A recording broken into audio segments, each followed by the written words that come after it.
Carriage Kia in Gainesville and Woodstock has up to $6,000 in rebates right now during the summer sticker event. New 2019 Optima, Sorrento, Sportage, Stinger, and Forte. 66 months, 0% for qualified buyers only at Carriage Kia, Gainesville, and Woodstock. A murder cold case reopens in Duluth, in which Norcross resident has been implicated in a federal mortgage fraud scheme.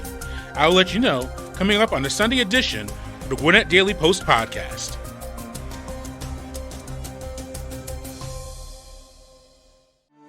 Hey guys, it's Amanda Lee, your local host and Gwinnett native. 2020 has been a different year for sure, but if the time's come for you and your family to buy or sell a new home, Peggy Slappy Properties is here to help. Peggy and the team have been in Gwinnett and surrounding areas for 38 years now, helping folks just like you and me. Peggy Slappy Properties consists of more than 35 realtors that realize fostering strong relationships with the community is the key to their business. They work with you regardless of circumstance. Residential homes or newly built, they have listings all over the county.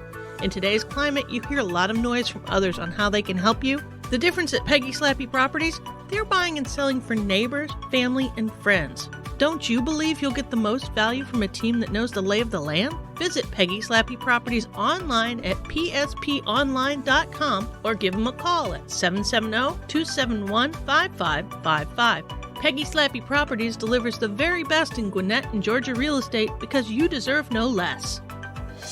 It's Sunday, September 27th, 2020. Welcome to the Gwinnett Daily Post podcast. I'm your host, Marcel Portu.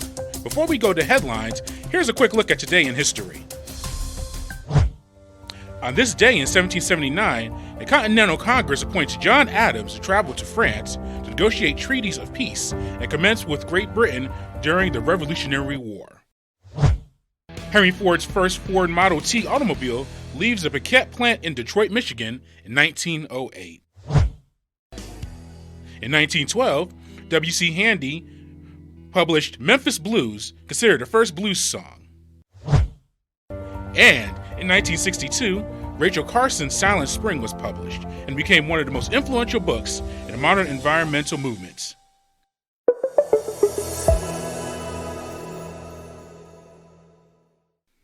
Here's what made the news today in Gwinnett County. Nearly 8 years after Robert Mixon was shot to death in his Satellite Boulevard apartment, the murder case took a new turn this week when DNA evidence led to Gwinnett County police taking out warrants upon a suspect. Mixon, who lived in an apartment complex in the Duluth area, was killed in November 2012. Police now believe Nassar Matheson, who is currently in jail elsewhere in Georgia on unrelated charges, is responsible for the murder. Gwinnett Police Corporal Colin Flynn said the warrants taken out against Matheson are for aggressive assault and felony murder. At the time of Mixon's murder, the Daily Post reported that two men, one of whom was reportedly Mixon's roommate, discovered his body lying on the floor in the apartment's living room. He was 33 years old when he died. Police quickly determined that his murder was not of a random case, according to reports from that time. On Friday, Flynn said the cold case investigator worked with investigators from the Gwinnett County District Attorney's Office to gather additional evidence linking Matheson to the murder after he was identified as a suspect. The police and the DA's office have been working on the case over the years.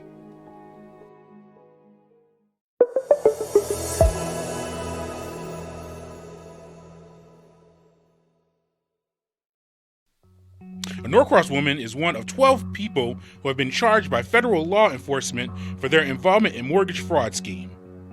Federal officials said a dozen people involved in the scheme were filing fraudulent loan applications using fabricated documents so they could use mortgage lenders to form mortgages to people who were, in reality, not eligible for the mortgages. More than 100 mortgage applications were approved over the 4-period scheme time because of the scheme. Norcross resident Stephanie Hogan is one of at least 2 document fabricators, according to fabrication bank statements and earning documents as part of the scheme. Prosecutors accused other people who were allegedly involved in the scheme of serving as employment verifiers who were supposed to take calls and respond to emails from lenders who were trying to verify the information of the mortgage applications.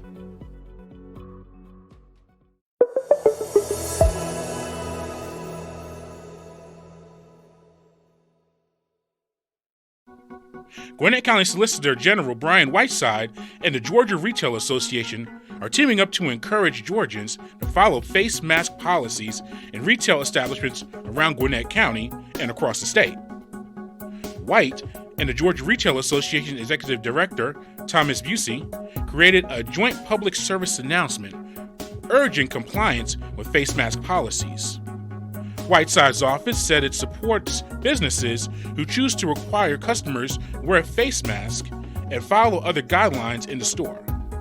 A customer who attacks employees at a store for asking the customer to wear a face mask can be prosecuted, with each offense carrying 12 months in jail or on probation, as well as a fine up to $1,000, according to the solicitor's office.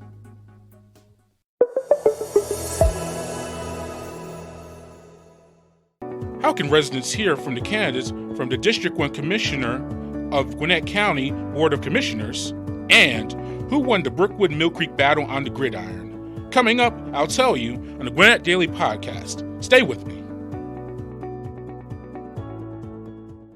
Engineered Solutions of Georgia. Hey Atlanta, this is Jay and Lewis, owners of Engineered Solutions of Georgia. Lewis, what should a homeowner do if they have a crack in their block wall, corner of their door, window, or concrete foundation? Well, Jay, if it's a diagonal crack, this lets us know that they should be concerned and there could be a serious problem. Then they should call our office at 678-ESOG now and set up an appointment to have one of our qualified professional technicians come out to their property to take a look at the problem. I'm consumer investigator Dale Cardwell. I've done the research already, so you don't have to. You can trust Engineered Solutions of Georgia. Give Engineered Solutions of Georgia a call at 678-ESOG now. Engineered Solutions of Georgia. We guarantee a stable, dry foundation.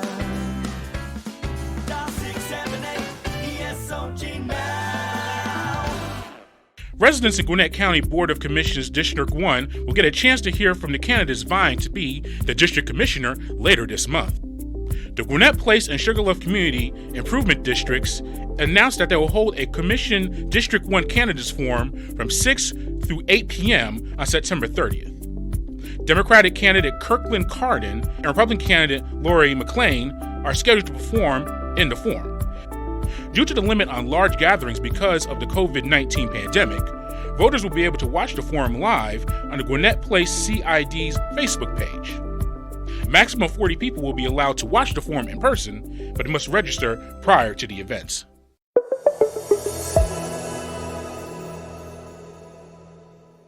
Brookwood's Marquise Groves Killebrew intercepted a pass and caught a game-clinching 51-yard touchdown, leading the Broncos to a 24-13 win over Mill Creek at Brookwood Community Stadium on Friday. Brookwood improved to 3-0 on the season. The Broncos were led by quarterback Dylan Longeron, who threw for 256 yards and 2 touchdowns. Teammate Alexander Diggs rushed for 83 yards and 1 score. Mill Creek got 90 rushing yards from Joshua Battle. Other scores of note from Friday night include Norcross defeating South Gwinnett 45-14, Grayson winning at Archer 26-7, Collin Hills over Rome 28-14, Parkview defeated Loganville 42-0, and Wesleyan won over Loganville Christian 28-0. You're not the only one who's walking around sleep deprived, so are your kids. Find out why experts say our children and teens need far more sleep than they're getting. Gary Crawford has a story. How much sleep do we need? Well, experts say that depends on our age. Oh, yes, babies, they need a lot of sleep, 14 hours. But they often don't want to sleep when we do. Thus, there are the rocking of cradles and weird lullabies like this. Lullaby, bye, bye, baby. Sleep, sleep, sleep, Jackson. Shoot the talcum to me, Malcolm. Ah, yes, for babies. But what about young children and then adolescents or teenagers or us for that matter? For decades, we have been told 8 hours is good for just about anybody. Even our kids.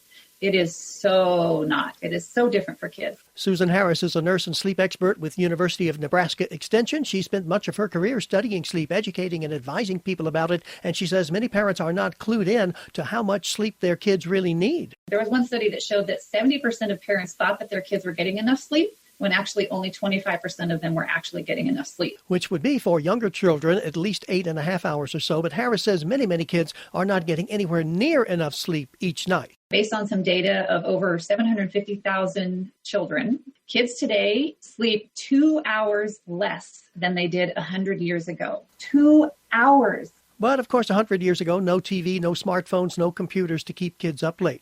Harris says when adults don't sleep enough, the result is grogginess, just feeling tired and slow. It's the opposite for children.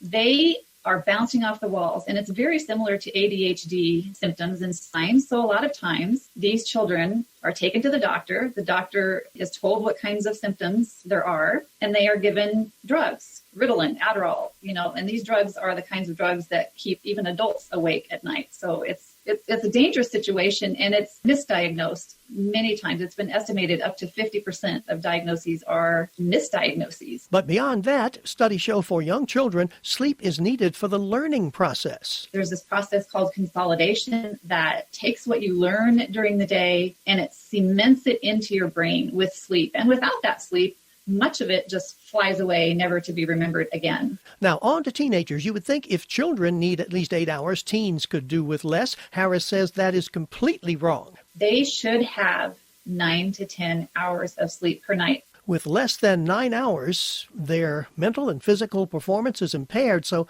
how much sleep are they really getting? One study says 69.1% of high school students report sleeping 7 hours or less on a regular basis. This is so unhealthy. This is their growth time. They need that sleep to form their brains and to have coordination and to do things rationally. Now, it appears most of us are sleeping less by choice, but next time we'll delve into insomnia, when you can't sleep even though you want to so very badly. This is Gary Crawford reporting for the U.S. Department of Agriculture. Thank you for joining me and for the Gwinnett Daily Post podcast, your hyper-local news on the run.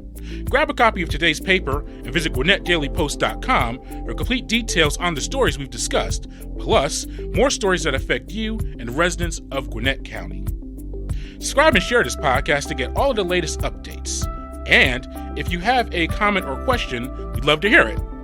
Just call the podcast comment line at 404-997-8655. We might even share your comment on an upcoming show. The Gwinnett Daily Post podcast is produced by BG Ad Group, Marcel Purdue producer, Jacob Sutherland director. Copyright 2020, all rights reserved. Brought to you by Toccoa Falls College in Toccoa Falls, Georgia. More information on TFC, call 706-886-7299 or visit them online at tfc.edu. That's tfc.edu. Since 1907, TFC, glorifying God through seeking and developing leaders who will impact the world for Jesus Christ.